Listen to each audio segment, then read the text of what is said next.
All right. So we've started the recording just for everybody's knowledge. And you can submit a question through the Q&A section.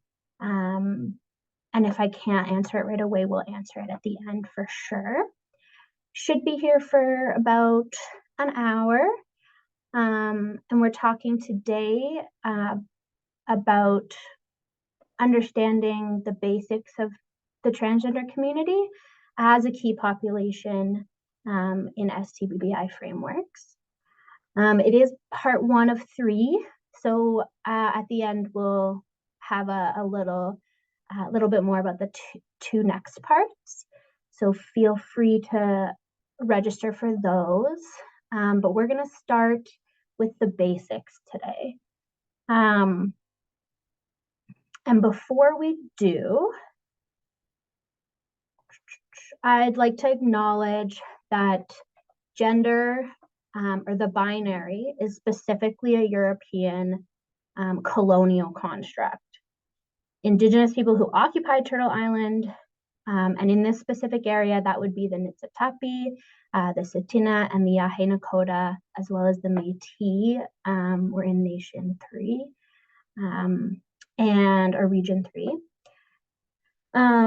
Those folks acknowledged and valued what we call gender diversity today. So when we're talking about the context of the work that we're doing today, it's important to acknowledge that a lot of the barriers to care or transphobia were specifically imported and from Europe, and they were non-existent before colonial contact. And we're going to get into that a little bit more. But before we do, I just want to note that this conversation may be new for folks. We are talking about identity, so other feelings might come up. Feelings that make you uncomfortable or uncertain might come up. And I encourage folks to acknowledge that, sit with it for a little bit, do what you need to do to care for yourself. Maybe make a note of it so you can self-reflect a little bit more after, and seek the care you really need. But I really encourage you to stay and continue through to the end of the presentation, and save any discomforts or uncertainty for further learning in the future, because a lot of times that discomfort tells us that we're just in a new learning space. I also just want to introduce myself a little bit. My name is Eddie. I use they, them pronouns. I'm one of the education team members at SafeLink. My background is really been in queer community and as well like health and wellness worlds. Today we're going to go through some of the frameworks of STBBI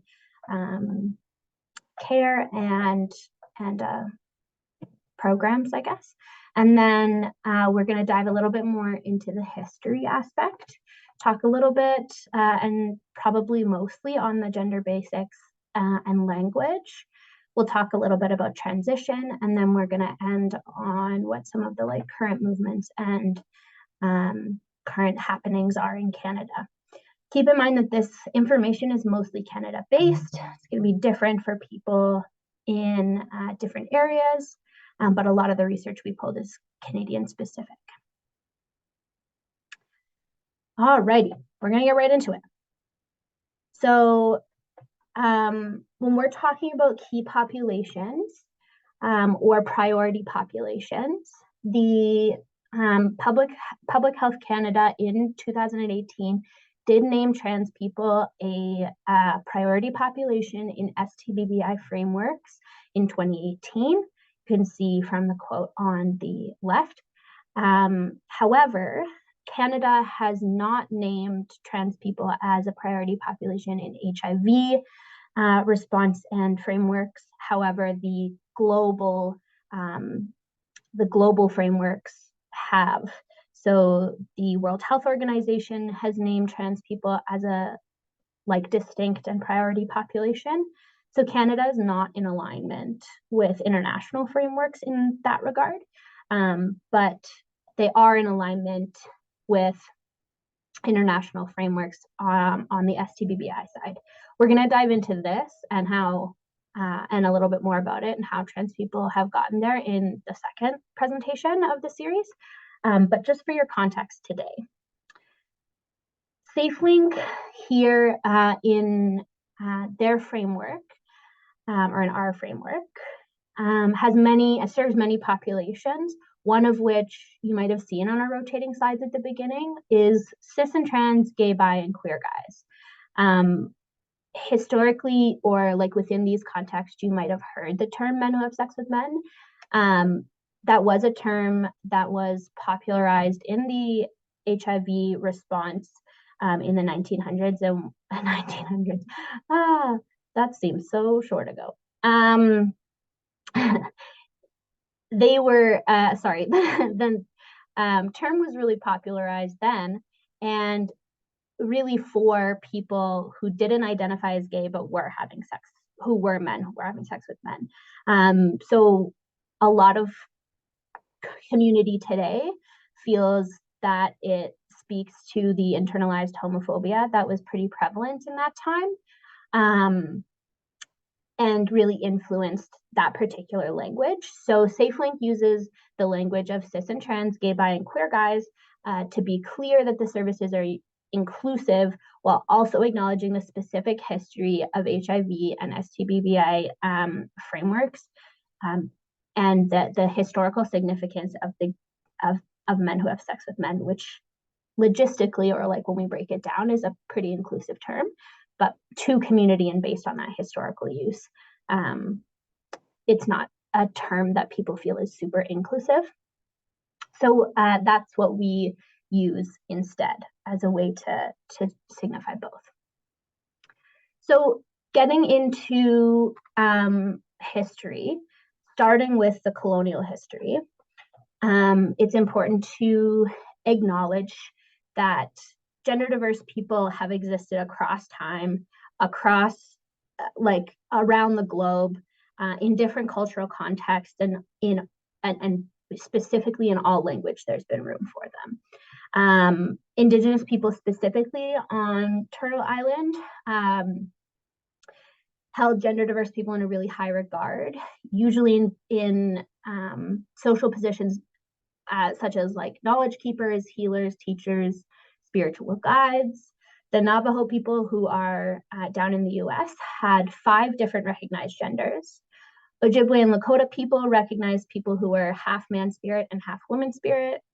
Cherokee people recognized that there were women and men who preferred to occupy different roles, but there wasn't like a specific word for it. And this really shows that even within North America, or what we now know as North America,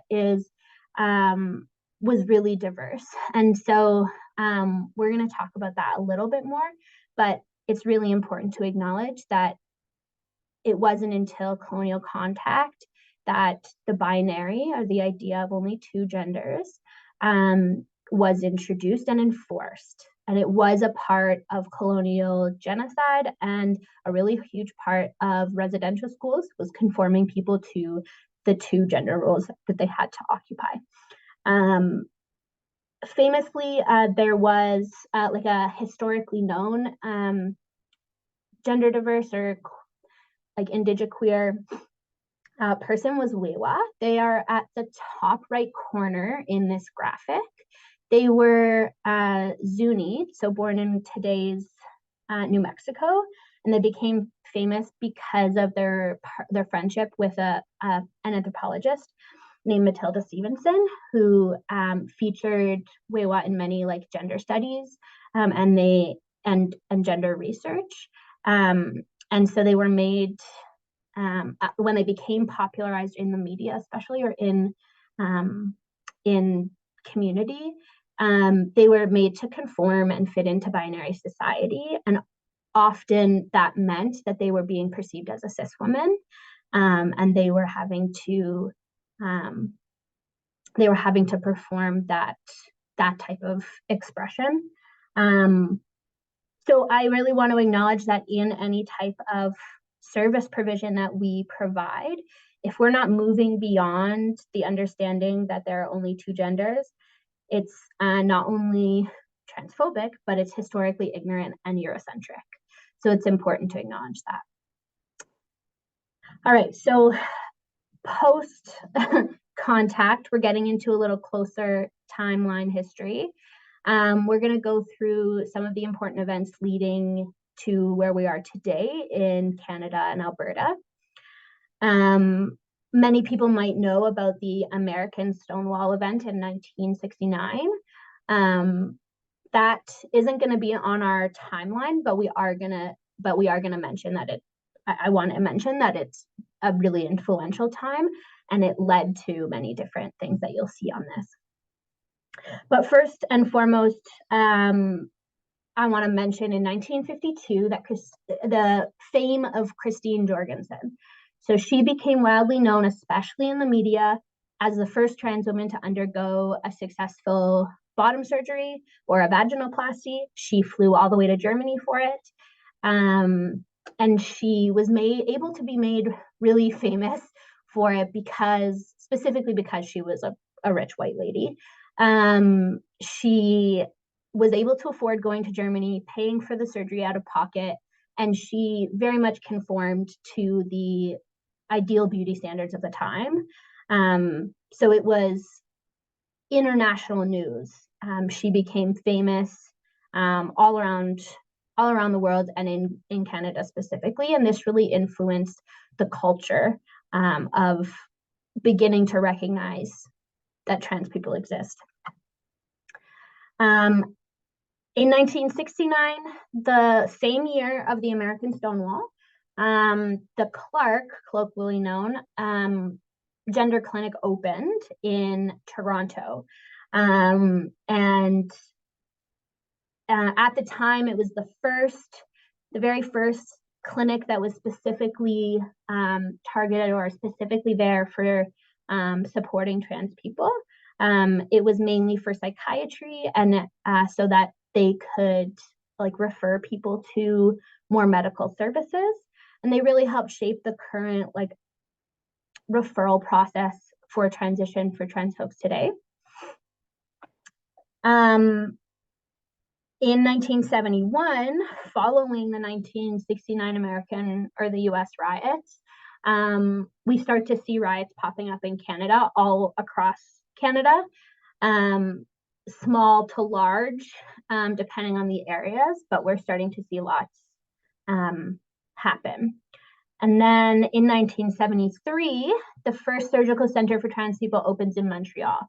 This clinic is still open, and it is still the only clinic in Canada that provides surgery, specifically bottom surgery, to trans people. We're going to talk more about it later. 1980, we see the DSM, or the Diagnostic Statistic Manual, include transsexualism. So the Diagnostic Statistic Manual is a mouthful and is also the guiding document for psychologists and psychiatrists to diagnose mental disorders or disorders in general.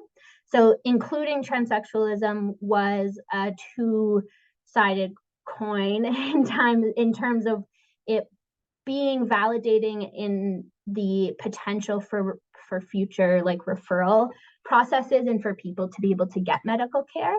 However, it created the start of the pathologization of transness as a medical condition or as a disorder. And so there have been lots of developments in that language since that we're going to mention. But in 1981, most notoriously, is what we call the Canadian Stonewall. Happens in Toronto, and 3,000 protesters marched on the police precinct that raided and arrested people at a bathhouse the previous night. They'd arrested 300 people. So in response, the Toronto Pride was officially created, and and happened annually on the same day ever since. 1991 was the time that the city government endorses this as future Pride parades.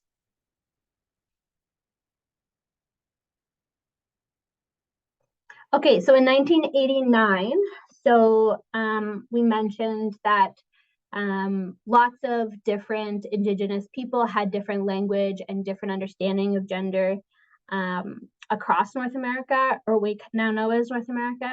And so in 1989, an international conference for queer Indigenous leaders gathered in Montreal. No, Winnipeg? Don't quote me on that one. They gathered in Canada and they coined the English umbrella term for Indigenous queer identities called Two-Spirit. And that's the one that you most commonly have more likely heard today. It's meant to be an umbrella term that encapsulates the many different language tools that in different Indigenous communities had for gender diversity.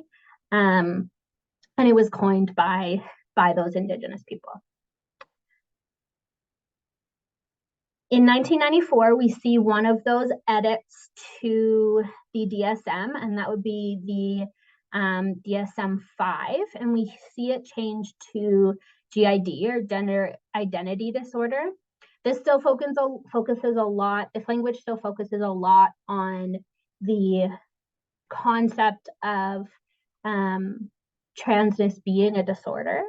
However, it did depathologize slightly in the language change, in that you can be trans and not want to go through all the different types of medical transition. So calling it gender identity disorder really focused on gender identity and not biological terms like transsexualism. And then in 2013, we see the final shift to gender dysphoria. There have been some edits in like how to diagnose in youth, but otherwise the language of gender dysphoria is still present. Community generally likes this language the best, and it's been consulted on by many people, specifically the WPATH, which is the world the like international gathering of trans people for trans health. And I forgot the acronym, but they really consulted on this shift, and it shifted specifically from the identity of transness to the dysphoria that causes potentially negative mental health consequences. And it focuses less on the identity, more on the dysphoria that could be present and could be social or physical. We'll talk about that later. Then we have in 2014, the right to change your legal gender on your documentation in Alberta. Thank you, NDP. They also added the option to change your gender marker on your ID, so your driver's license, to an X instead of just an M or an F. That is provincially controlled, so every province has slightly different regulations. And to change on your birth certificate is different than changing on your ID, like your gender or your driver's license.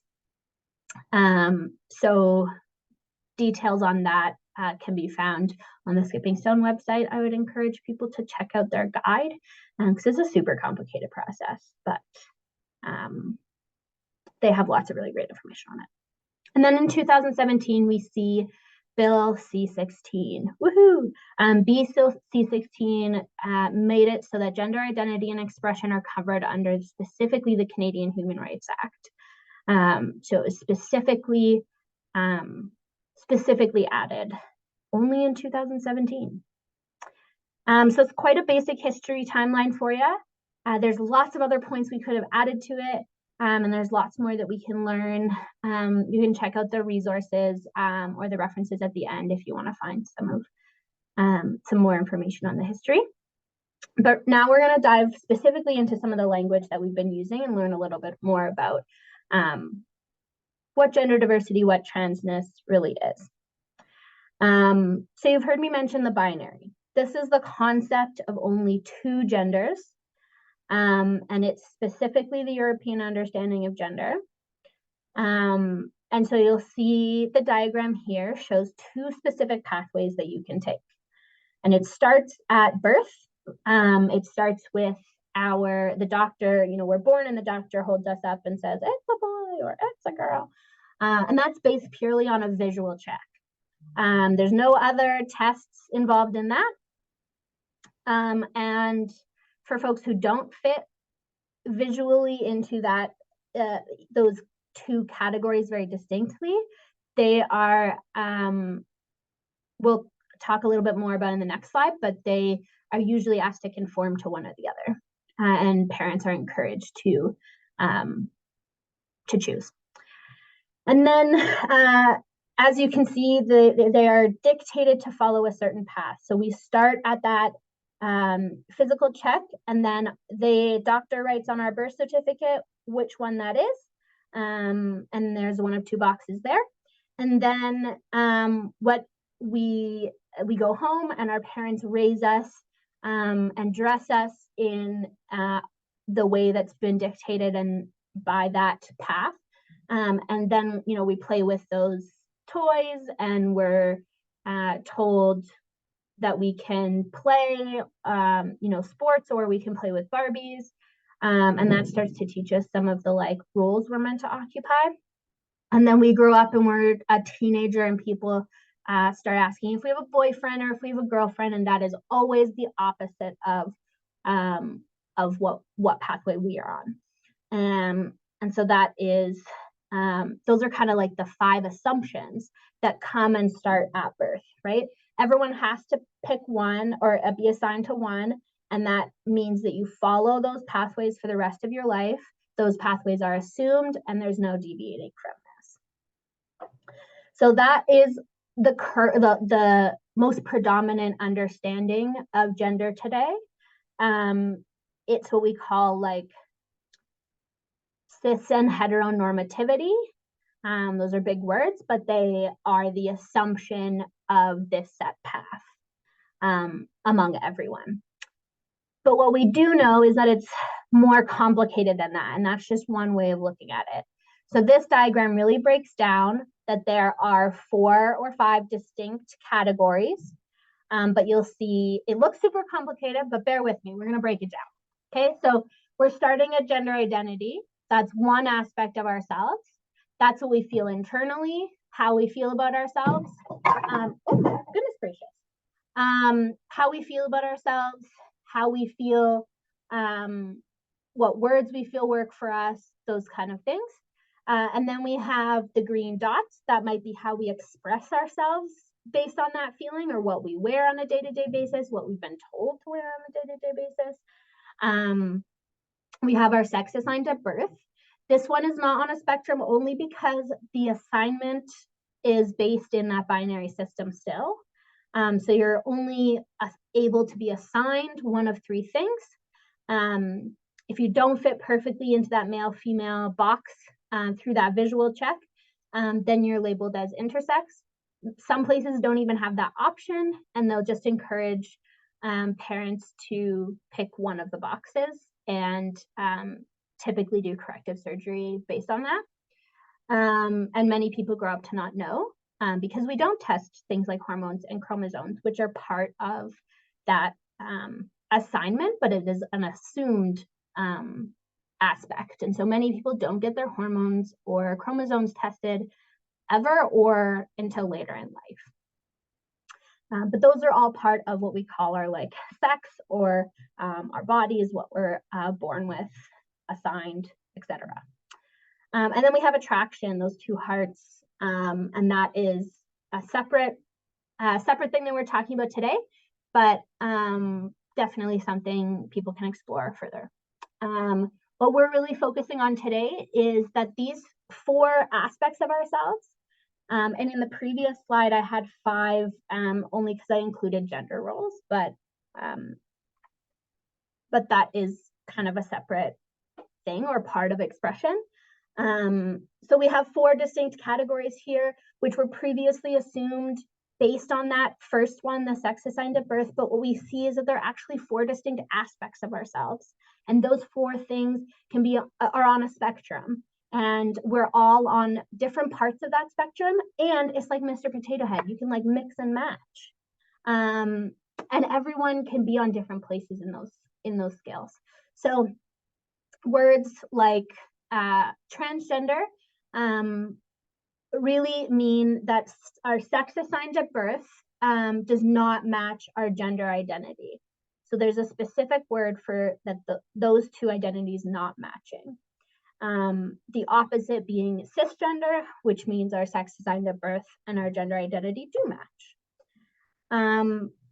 This is very complex, but it looks really complicated.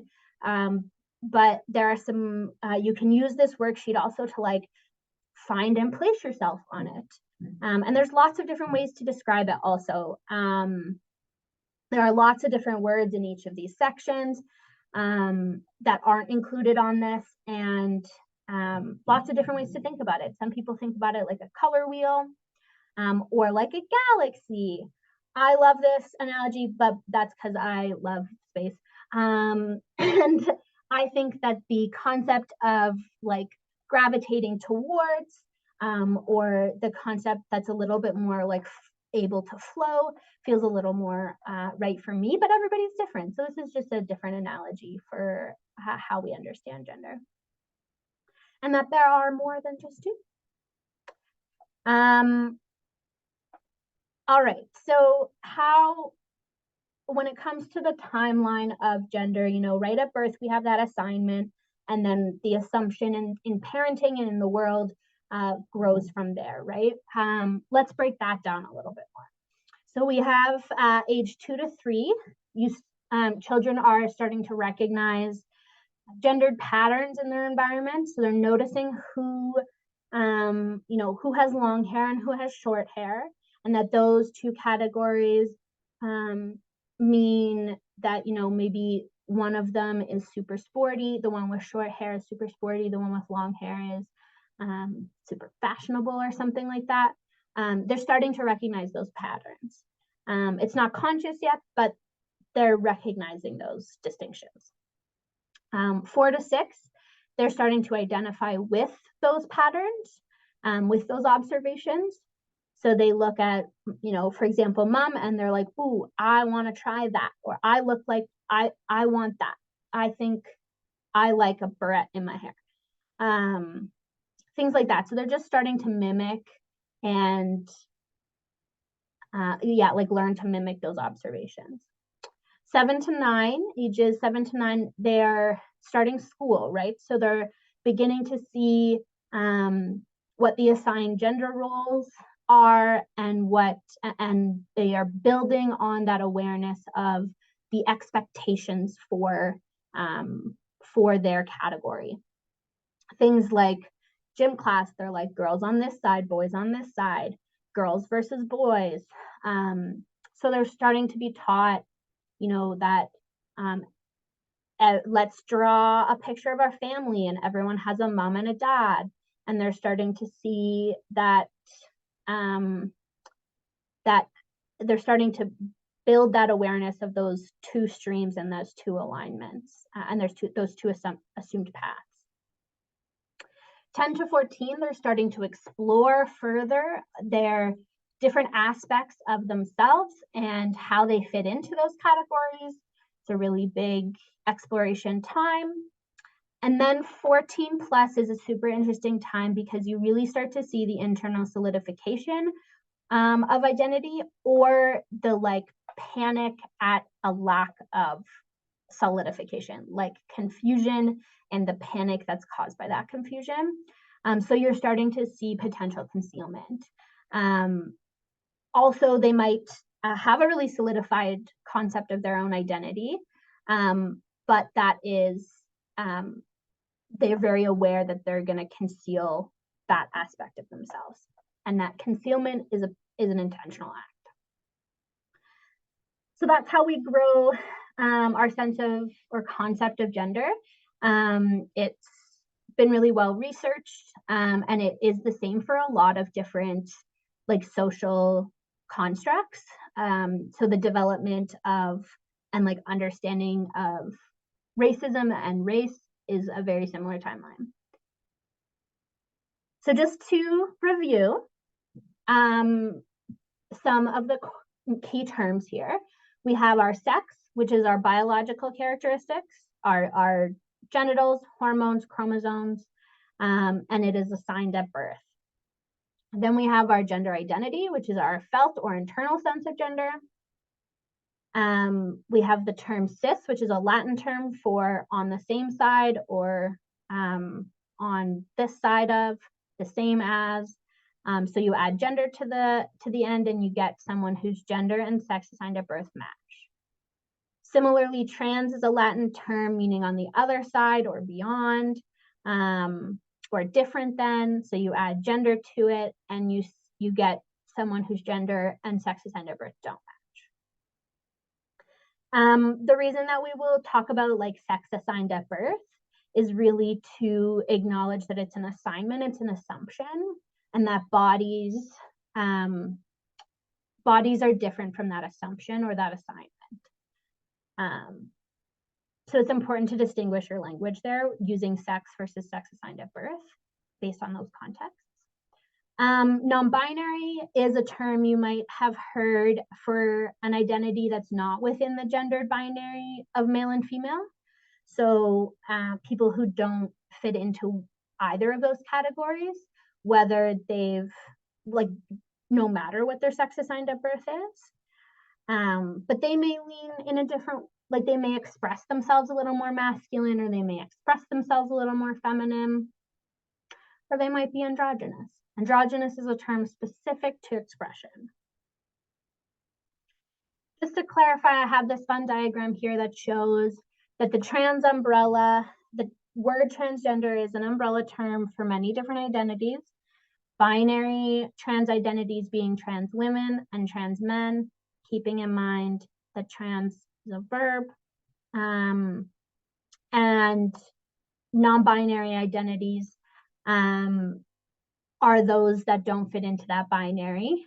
And so the ones that might be included in that are like gender queer, agender, gender fluid, things like that. There's so many different terms. There is no way I would be able to go through them all, even if that was just what we did for an hour. So language is always evolving, and you know, like I often have to check Google to make sure that I'm understanding certain terms right. New language is coming to light, new ways of saying things constantly change. So staying up to date, but also like being willing to learn and understand that that evolution is something that's present is super important. But this also makes language a huge barrier for accessing services since it changes so often, and everybody uses different, like everybody will have a different way of checking the gender box when accessing services. Specifically, you know, gender and sex being used interchangeably. We know that sex is specifically about our bodies and gender is more about ourselves and our identity, but often they're used interchangeably, especially in medical worlds. So it can be really hard to know what boxes to check as a binary trans person or a non-binary trans person, because we don't know what the intention behind that is. We don't know what information they're actually asking. Those two categories are too broad, and they're so often used interchangeably that it makes accessing services that are going to ask those questions super difficult. It also makes it super difficult for collecting data on trans people in any way, shape, or form. And we're going to talk about that a little bit more in the third part to this series. But knowing that specifically just the introduction or the first step to many services is that, like, get to know what someone's demographics are, get to know them, ask what their gender is instead of asking for their pronouns, for example. Oh, fancy that. Pronouns are words we use instead of someone's name. So pronouns include like I, we, you. However, in this context, we are talking about gender pronouns. And in the English language, there as we know, are specifically to he, him, and she, her. But there's also the gender neutral they, them. In the English language, the pronoun they is used to express plurality, and as well, like someone who is abstract to us, we don't know the gender of. So for example, you find someone's mitten on the ground in like a super cold, classically Canadian winter day. You say, oh man, someone lost their mitten. I'm going to put it on this tree branch. So if they come back looking for it, they'll see it here. The whole time we use they, them pronouns for that person because we haven't met them. So our brain hasn't been able to pick up the signals of what gender they are, and we haven't automatically assigned them a gendered pronoun, he or she. So what many people are asking is that you just stick with they, you know, myself included, that you stick with they even after meeting me. And that takes a little bit of like reworking our brain, right? Because it can be such an automatic thing. But the pronoun of they, them has been used in the English language for all of history, all the way back to Shakespeare. And as well, understanding what we previously talked about, that language is flexible and language changes and adapts and evolves. The Oxford English Dictionary has recognized they, them as a specifically gender, like a gender neutral pronoun in their dictionary, and I believe other dictionaries followed suit. So no longer an argument that that should not be assigned to a single person. One more quick note on pronouns is that asking for somebody's pronouns is often a really respectful way of checking in with someone, especially in terms of how we refer to them when they're accessing services. It's not too personal. It's not tell me all about your gender identity. It's how can I respectfully refer to you? People still have the right to like not tell you or change them later based on like getting to know you or getting to know the context. So checking in about pronouns can be really important. I know that like lots of best practice people in workspaces or service providers have made it best practice or part of their regular practice to ask all the time or like ask every meeting. And that can give people the opportunity to change them, to change their pronouns. It can also feel like a little bit of pressure. So there's no like good or bad way, but asking for pronouns is not seen as impolite. It's seen as the respectful way to ask how to refer to someone. It's important to note also that there are many intersections that will impact sex and gender. You know, when we're talking about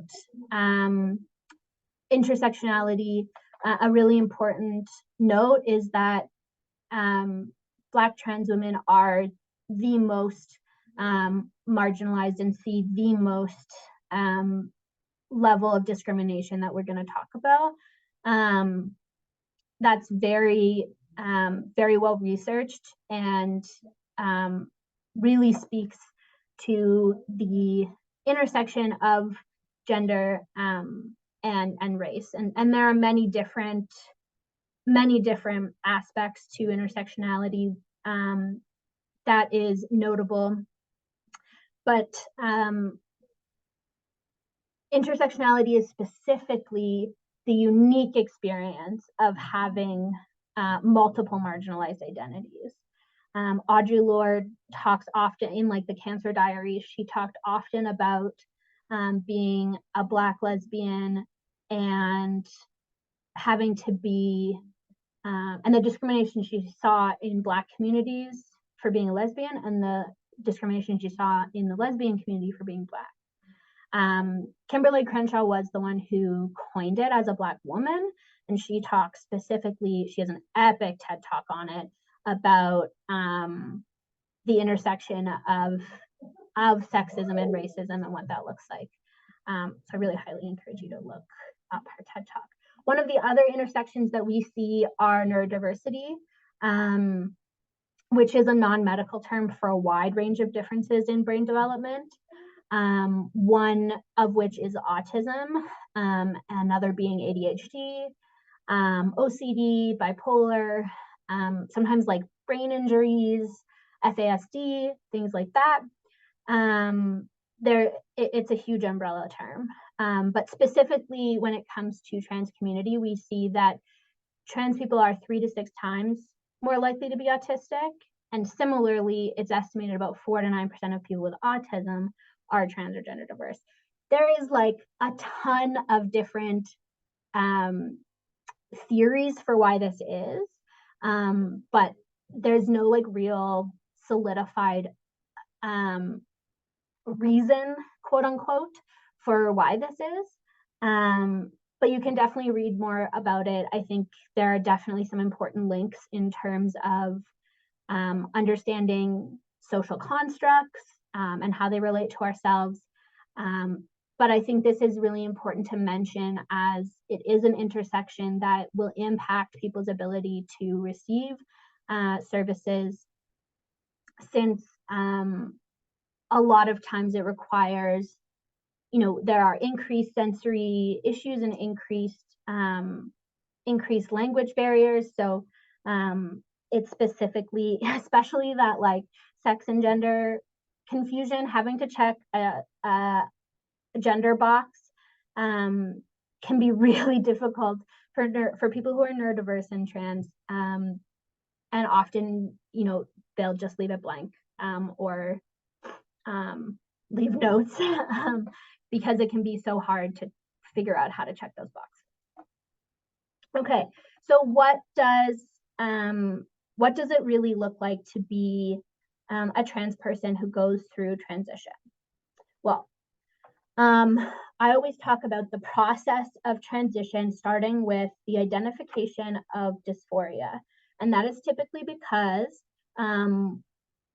one of the reasons that we feel the need to address something is because we've realized there's a limit to how much discomfort that we can manage. And that dysphoria is a specific term used to talk about the discomfort from an incongruence in one of those aspects of gender. There are a lot of people who experience gender dysphoria who maybe do a little bit of exploration and find out that they're cis because their gender dysphoria is based in beauty standards. There's lots of really good information about that. Or there's limited information about that, but it's a really interesting concept. Is it really just defines the discomfort based in some sort of like one of the 4 categories of gender, or the incongruence between 2. Whereas euphoria is defined as a feeling of comfort, rightness, joy that we would get from an alignment between one of those aspects. So transition, I often say, is really just the process of changes that help us go from dysphoria to euphoria. We're attempting to decrease discomfort. And that's really as simple as it is changes that are aimed at decreasing discomfort. Trans, I know for some people, trans, the term for trans community being shortened down to trans, some people might think that it was short for transition, but the origin of the word really being from the word transgender, or the word trans that comes from the Latin. So there's a question in the Q&A that I'm specifically addressing here. And they're just asking about different ways to understand why we've shortened that term, or the origins of just the word trans. I don't know who or what the specific resource was you mentioned, but I do know that the shortening of trans really comes from transgender and not transition. But covers both, I guess, so that's cool. If you find it though, maybe we can share it to the people who registered.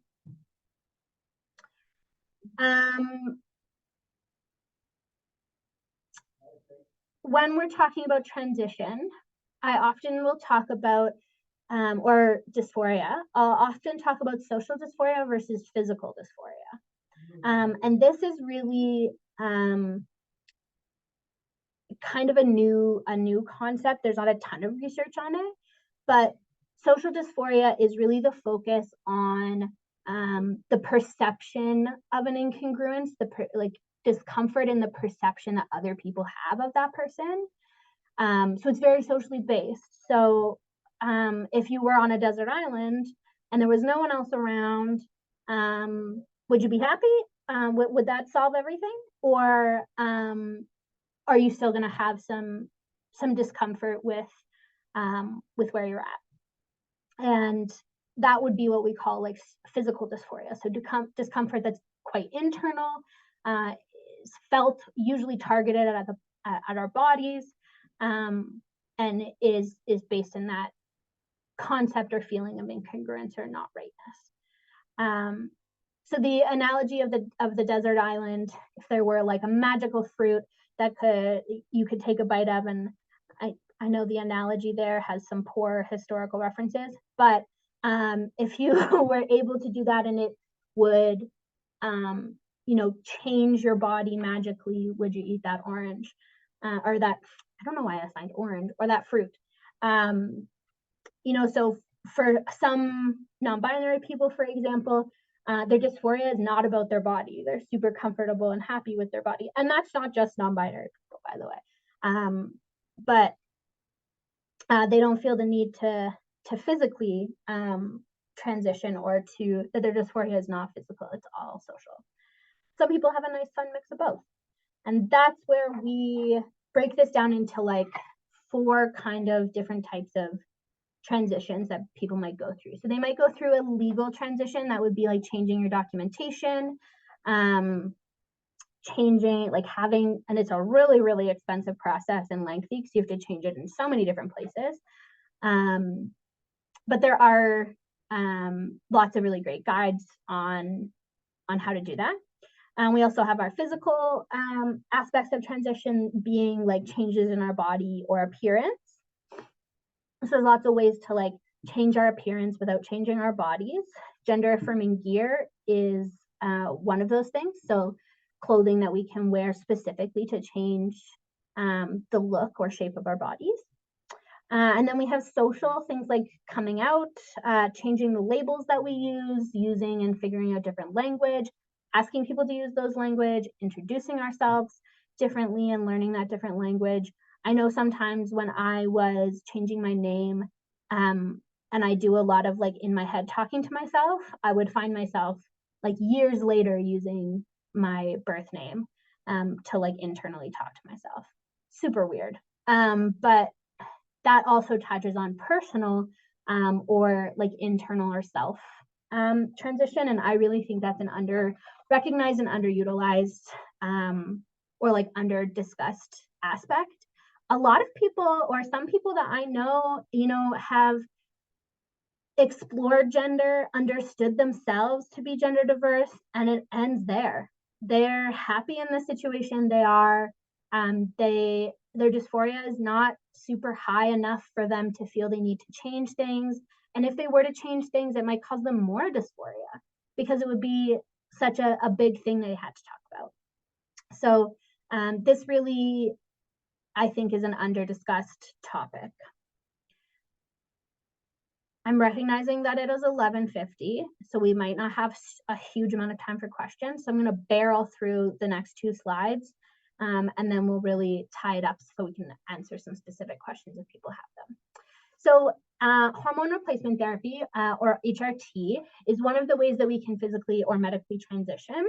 It's a medication that you take typically for life, because some of the changes that you would go through on HRT are permanent, but some are not. So if you're wanting to maintain all of those changes, then being on HRT for life is the way to do that. Testosterone and estrogen can come in injectables, but in Canada, typically what's prescribed is testosterone as an injectable and estrogen as a pill or a tablet. Estrogen also is typically prescribed with a testosterone blocker. Those are 2 separate medications, which means that HRT or insurance might not cover one or both of them. A blocker is super expensive, but both estrogen as a pill and testosterone as an injectable are the same medications that are prescribed to cis people for lots of different reasons. Typically for people with testosterone in their bodies, well, that's everybody. Everybody has testosterone and estrogen, but people with high levels of testosterone, so they have secondary sex characteristics that are in the category that we call male. Those people, if they discover that they have low hormones, like low hormone levels, will be prescribed the same amount of or the same testosterone injection that trans people are. They don't have to go through as much of the process or the same process that trans people do, however. The estrogen pills that people will be on is the same estrogen pill that is often prescribed to menopausal women who are wanting less symptoms of, or like less severe symptoms of menopause. Either way, people can be denied HRT simply because it's not for those reasons, or they can be denied coverage for HRT simply because it doesn't fall into one of those reasons. And similarly, medication for youth is typically a hormone blocker. Those are like thousands of dollars, and they are really rare, so they're not typically prescribed to cis people, and so not many insurance companies will cover those at all. There's often like a testosterone shortage. There's only like 2 different versions of testosterone, and it is really, really, really it's controlled. So there's often like a pharmaceutical shortage of them, and it's controlled because it's deemed a steroid, which is super interesting. But how someone is prescribed their HRT typically is based on the process they've gone through with their doctor, and they've done blood work, and it's a process that is typically through like informed consent. And if people want more information about that, there are great posters on Skipping Stone Foundation's website. Another type of medical transition is surgery that people often talk about. Note the title of this slide is gender affirming surgery. It was typically, or it used to be called gender reassignment surgery. That is no longer the term we use because it's not a reassignment. I often joke that we didn't like the first assignment, so don't try to reassign. But anything that is affirming someone's gender can be classified as a gender affirming service. So we call surgery gender affirming surgeries. There's also different types of surgeries. The 2 most popular would be what are colloquially known as like top surgery and bottom surgery. Top surgery either being a double mastectomy or the removal of breast tissue, or like a breast augmentation. Those are really rare because they're not covered in Canada unless you've been on hormones for a certain amount of time and you still only have under an ACUP. And that would be the only time that they're covered. But you can access them privately across Canada. And then there is what we call bottom surgery, and that would be either the removal of certain reproductive organs. So a hysterectomy or an orchiectomy is like the removal of testes.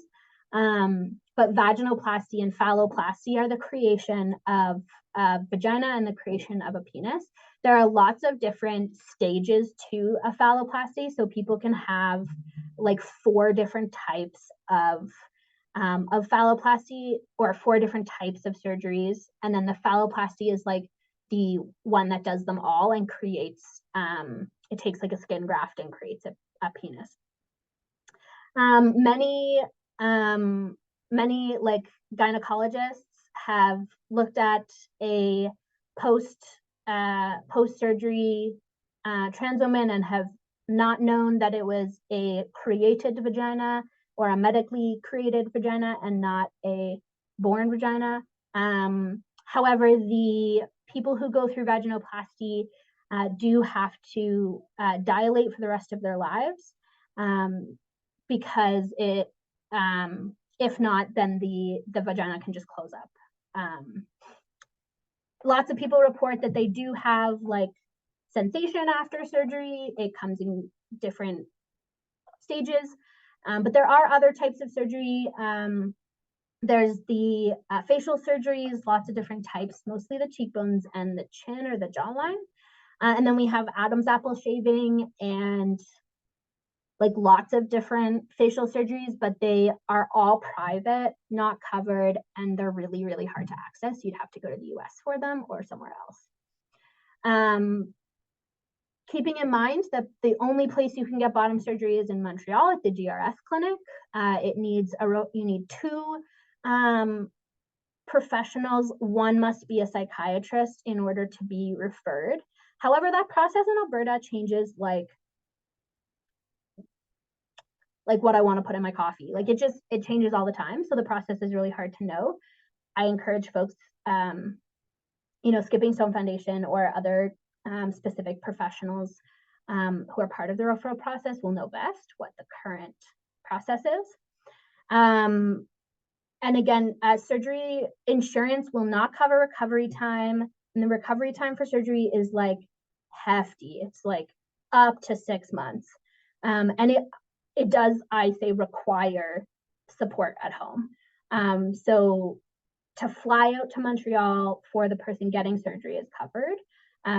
A stay past like 4 days is not covered. Food is not covered. And if you're taking a support person, that support person's travel is sometimes covered, sometimes not. Really, the red tape is on insurance in this case. And the fact that there are very limited psychiatrists in the city who can sign off on surgeries. And also a special note that it's weird to ask people about their genitals. Don't do that. Weird. I want to talk a little bit further about the pathologization, but I won't go super into it just because we're at the end of our time. But there is there's a study that came out ages ago that I don't even cite because it's so bad. But there are other research that specifically mention it when they debunk it. And that original research is typically used in any argument that's anti-trans because it studied regret rates among people who had surgery. But the research was super like problematic. They had a really tiny sample. The person had to medically transition. Non-binary people were not counted, or they were all included in people who detransitioned, or people who were classified as people who regretted their decisions or their surgery. If you didn't contact them, if you stopped contacting them halfway through the research, you were counted in the regretted population. And even if you were unhappy with your results, but you didn't regret getting the surgery, you were counted as regretting the surgery. So that research showed or tried to prove that there was a huge number of people that would regret their surgery, their gender affirming surgery. So it shouldn't happen. However, current research and up to date and not as problematic research tells us that only 1% of trans people regret medically transitioning. And of that 1%, like 80% are people who are just unhappy with the results. Something didn't go exactly the way that was planned. As a comparison note, the regret rate for surgery across the board is 14%. There's a list of like regret rates for other surgeries, including LASIK eye surgery. I think it's like 12%. So the percentage relatively for regret rates amongst trans people and their surgeries is really low. I'm not going to go through this. These are just some highlightable current movements, current fun things happening federally and provincially, as well as some like really cool trans activists. There is a way longer list. Those are only a few on the Trans Ottawa website. I encourage you to take a look at. But you can dive more into this slide in the PDF that I sent you. Otherwise, just a fun note that our next two workshops in the series are understanding the barriers and then understanding the trans population in public health data. That'll really dive into limitations in research and things like that. But if folks have questions, I am super happy to stick around and answer them. I hope I answered the question about trans and the language around that. But if there are other questions, please do submit, and I'm super happy to answer. If you enjoyed the presentation today, you can, well, everyone and anyone can, and I encourage everyone to please submit. Please fill out our survey. It is super helpful for our delivery. If you have any feedback, even if you just loved it, I really encourage you to fill that out. I love to get feedback, so please do send. That is in the PDF that I sent you as well. You should have received a PDF. If you didn't, you can email education at safelinkalberta.ca. Otherwise, thank you so much. I do have a resources page or a references page that is in the PDF that I sent you as well. But if people have a question, if they have, if you have anything you want further discuss and you are happy to stick around, then I am happy to answer questions. I'll stay for a little bit to make sure those all get answered, but otherwise, I really appreciated everyone coming, and I appreciate all the any feedback that comes.